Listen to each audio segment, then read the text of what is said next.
the Supreme Court ruled just a couple of minutes ago that Texas can continue to enforce a controversial immigration law that lets local police arrest and prosecute migrants.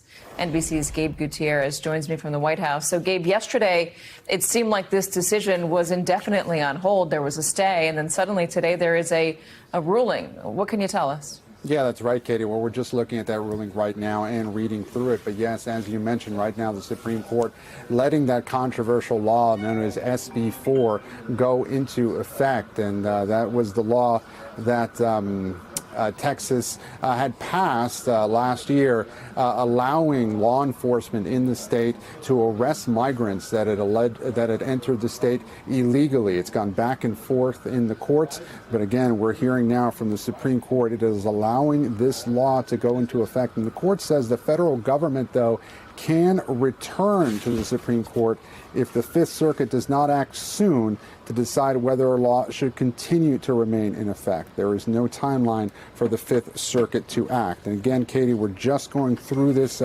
ruling right now to try and figure out the arguments on both sides of this. I just spoke to somebody here at the White House who says that they are going through it as well.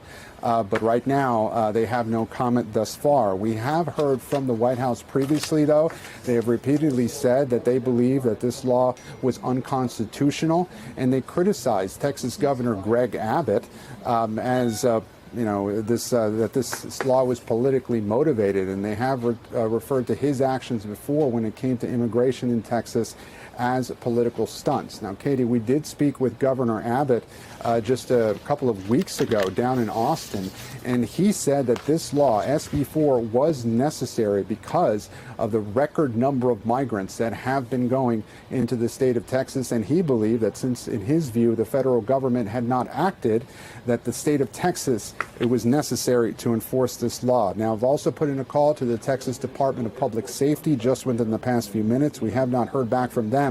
There are a lot of questions about how this will be enforced and, whether this really changes immigration law in the U.S. Because it is very significant, Katie. As you know, the people that have challenged this law argued that the federal government was responsible for enforcing immigration law, and this appears to upend that. Again, we're just still going through this ruling, but again, the breaking news, Katie, that the Supreme Court is now allowing, at least for now, this law, SB 4, down in Texas, to go into effect.